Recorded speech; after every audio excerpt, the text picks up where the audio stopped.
اور صرف یہ نہیں کہ ٹیکنالوجی تک رسائی مشکل ہوتی ہے، بلکہ پابندیوں کی وجہ سے ڈالرز کی بھی کمی ہے، اور بڑی اس میں ابھی پھر ڈی ویلیویشن ہوئی ہے جس کی وجہ سے جو ڈالر کی قیمت ہے اور بہت زیادہ بڑھ گئی ہے۔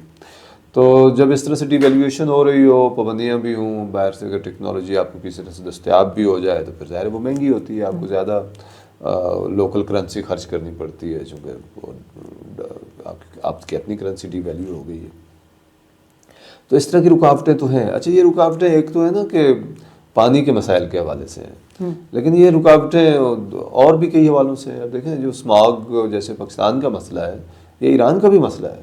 ایران کے بھی جو شہر ہیں جو وہ اس سے بری طرح متاثر ہیں، تہران بھی متاثر ہے، میرے خیال میں اصفہان میں بھی یہ مسئلہ ہے، ایک دو اور بڑے شہروں میں یہ شدید مسئلہ ہے۔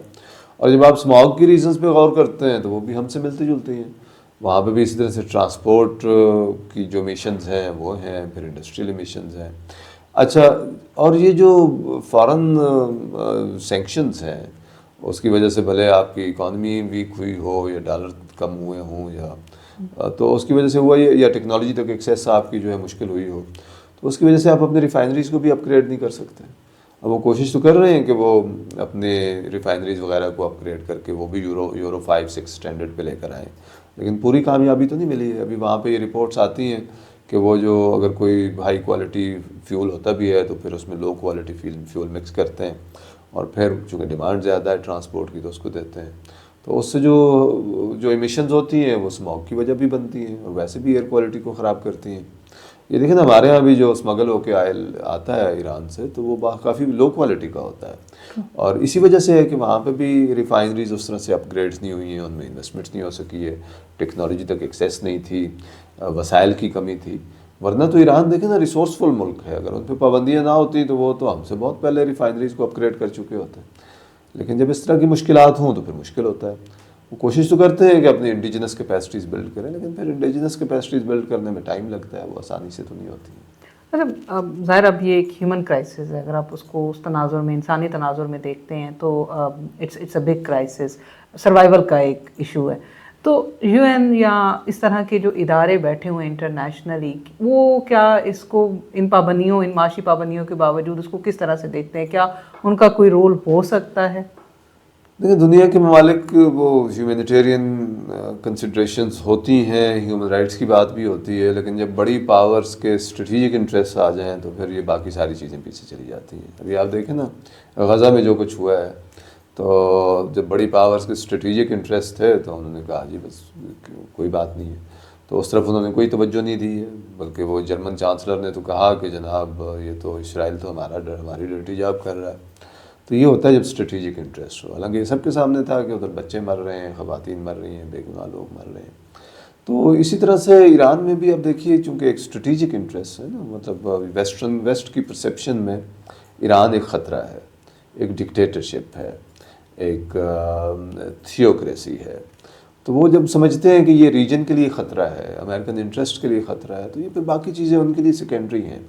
ہونا تو یہ چاہیے کہ اس طرف توجہ ہو، لیکن اب جب ہم ویلیوز کی بات کرتے ہیں، رائٹس کی بات کرتے ہیں، تو اگر ایران کے لوگ سفر کر رہے ہیں، عام لوگ سفر کر رہے ہیں، مطلب رجیم سے آپ کی لڑائی ہو سکتی ہے، لیکن ایک عام آدمی اسموگ کی وجہ سے سفر کر رہا ہے، بچے سفر کر رہے ہیں چونکہ وہ اپنی ریفائنریز کو اپ گریڈ نہیں کر سکتے، یا وہ واٹر سلوشنز میں انویسٹ نہیں کر سکتے چونکہ ٹیکنالوجی تک رسائی کم ہے۔ تو جب یہ اس طرح کی بات ہو تو ان کو ایکسیس ملنی چاہیے، لیکن ابھی میرے خیال میں کوئی اس حوالے سے، اس اینگل سے کوئی خاص ڈپلومیسی مجھے لگتا ہے ہوئی بھی نہیں ہے۔ ایرانیوں نے شاید اپنی پرائیڈ میں نہیں کی ہے کہ ہم یہ باتیں باہر جا کے کیوں کریں، اور دوسرے ملکوں نے بھی اس چیزوں کو اس طرح سے اٹھایا نہیں ہے۔ یہ بات ہونی چاہیے کہ جی ایران کے اندر ایک ہیومینیٹیرین کرائسس ڈیولپ ہو رہا ہے، اس کرائسس کو ایڈریس کرنے کے لیے ضروری ہے کہ ان کو کچھ خاص، کم از کم کچھ خاص حوالوں سے ان کی مدد کی جائے، اور مدد نہ بھی کی جائے تو ان کو کم از کم مارکیٹ رسائی دی جائے کہ وہ اس طرح کی ٹیکنالوجیز لے سکیں۔ بہر میں ریفائنریز وغیرہ یا ایگریکلچر کے اندر جو واٹر ایفیشینٹ ٹیکنالوجی، لیکن ایران جو ہے نا وہ 85% ایرڈ یا سیمی ایرڈ ہے، اور انہوں نے کافی توجہ دی ہے کہ اپنی ایگریکلچر کو وہ اسٹرینتھن، سیلف سفیشینسی لے کر آئیں، لیکن اس کے لیے جو پانی کو انہوں نے ڈائیورٹ کیا ہے تو اس سے بھی ایک پانی کا مسئلہ بنا ہے، چونکہ اگر وہ پانی کا زیادہ ایفیشینٹ استعمال ہو رہا ہوتا تو پھر شاید بہت سارا پانی کنزرو کیا جا سکتا تھا. لیکن اس طرح کی ٹیکنالوجیز اویلیبل ہوں گی تو پھر آپ انرجی ایفیشینٹ وہ فارمنگ کر سکتے ہیں. لیکن یہ مسئلہ صرف ٹیکنالوجی، یہ مسئلہ گورننس کا بھی ہے. یہ مسئلہ صرف یہ نہیں ہے کہ آپ کو ٹیکنالوجی نہیں ملی ہے، اس میں گورننس کے ایشوز بھی ہیں. اگر ہم دیکھیں پاکستان کو، تو پاکستان میں بھی ظاہر واٹر اسکارسٹی ایک ایشو بن رہا ہے، بلکہ بڑے شہروں میں، اسلام آباد، لاہور، کراچی جیسے شہروں میں پانی کی جو کمی ہے وہ فیس کر رہے ہیں عام عوام. تو کیا ہم نے کوئی اس طرح کا لیسن لرن کیا ہے ان ممالک سے جن کے جیسے ابھی ایران ہے، تو ہم نے ابھی سے کوئی اپنی پلاننگ کی ہے یا کیا فیوچر کوئی ڈائریکشنز ہیں؟ نہیں، پاکستان کے اندر تو ایران کے حوالے سے کوئی خاص بات ہو نہیں رہی ہے نا، کہ پاکستان ہم تو بہت کم سنتے ہیں کہ ایران کے اندر اس طرح کا مسئلہ ہے، حالانکہ وہ بہت بڑا مسئلہ ہے. تو ایک تو یہ ہے کہ اگر اس کی کوئی بات ہو، یہاں پہ لوگ اس کو اسٹڈی کریں تو اس سے کچھ سیکھیں. لیکن سیکھنے کی باتیں تو ہیں. دیکھیں، میں نے ابھی آخر میں بات کی کہ گورننس کے مسائل ایران میں بھی کافی ہیں. اچھا، تو گورننس کے کیا مسائل ہیں؟ ایک تو دیکھیے انہوں نے ایک پالیسی یہ اڈاپٹ کی کہ اس کا، حالانکہ وہ ایرڈ سیمی ایرڈ ملک ہیں، پانی ویسے ہی بہت کم ہے، تو انہوں نے پانی کو ایگریکلچرل اس کے لیے ڈائیورٹ کیا. اب اس پالیسی پہ بڑی تنقید ہو رہی ہے کہ بھئی آپ نے کراپس کے لیے کر لیا، اور اس میں ایک وہ مافیا سا بن گیا. وہ جو ایگریکلچرل لابی تھی، جو بڑے ڈیم بنانے والی لابی تھی، پھر وہ بیچ میں پاور بروکرز تھے، تو ایک مافیا سا ایک ان کی لابی سی بن گئی، اور انہوں نے اپنی مرضی کے فیصلے کروا لیے کہ بڑے ڈیم بناؤ، ایگریکلچر کی طرف پانی کو شفٹ کرو اور کراپس سیلف سفیشینسی لانے کے لیے. اب اس میں کنزرویشن کی طرف اتنی توجہ نہیں تھی، اور وہ اب اس پہ تنقید ہو رہی ہے کہ یہ تو کوئی بہت کلائمیٹ سینسٹیو آپشنز نہیں تھے. ہم بھی اس سے سیکھ سکتے ہیں. ہمارے یہاں بھی بعض اوقات ڈیمز کی بات ہوتی ہے، اور وہ بالکل ہی ایکسٹریمز پہ ہو رہی ہوتی ہے، جو انفارم ڈیبیٹ ہوتی ہے وہ نہیں ہوتی. کوئی کہتا ہے ڈیم بالکل نہیں بننا چاہیے، کوئی کہتے ہیں جی بھائی ڈیم تو ضرور بننے ہیں، ہم نے اپنے سارے صحرا آباد کرنے ہیں. بھائی صحرا آباد کیے بھی جا سکتے ہیں، کرنے بھی چاہیے. اس کے لیے صرف نہریں بنانی ہیں یا کوئی انرجی واٹر ایفیشینٹ ٹیکنیکس آپ نے یوز کرنی ہے. یہ ساری چیز ہیں، جب تک اس پہ آپ سارے پرسپیکٹیو سن کے کوئی نتیجہ نہ اخذ کریں، پھر اور اس پہ پالیسی نہیں بنائیں گے تو نقصان ہی ہوگا. اور جیسے اب ایران میں ہوا ہے، ایران میں بھی بڑے ایک وقت تھا، پورا رجحان چل رہا تھا کہ ڈیمز بنانے ہیں. لیکن وہ یہ 1927 سے ڈیمز چلانے کی بات ہو رہی تھی. 1963 تک وہ کوئی 58 ڈیمز بنا چکے تھے. پھر یہ 1979 کے بعد کافی ڈیمز بنائے ہیں. وہ تو کوئی 700-800 کے قریب وہاں پہ ڈیمز ہیں. ڈیمز تو انہوں نے بنا لیے، لیکن اس کے باوجود پانی کا کرائسس ہے. تو اس کو بڑا کیئرفلی اسٹڈی کرنے کی بات ہے. اچھا، پھر یہ صرف یہی نہیں ہے. پھر آپ دیکھیے نا، جیسے ہمارے یہاں ایلیٹ ہے، وہاں پہ بھی ایلیٹ ہے. تو وہ جو امیر لوگ ہیں انہوں نے تو سوئمنگ پول بھی بنائے ہوئے تھے، اور وہ پانی کا استعمال اور بڑے لانز اور جو غریب لوگ تھے اب ان کے پاس رسائی کم ہے. پھر انہوں نے بہت کم انویسٹ کیا ہے اپنے انفراسٹرکچر میں. اب ہمارے یہاں اسلام آباد جیسے شہروں میں بھی دیکھیں، جو پانی کی سپلائی لائنز ہیں، کچھ علاقوں میں مسئلہ آتا ہے، بہت پرانی بچھی ہوئی ہیں. اور کئی جگہوں پہ ہم ہائی رائز بلڈنگس کی اجازت نہیں دیتے کہ جت ہمارا انفراسٹرکچر اس کو سپورٹ نہیں کرتا.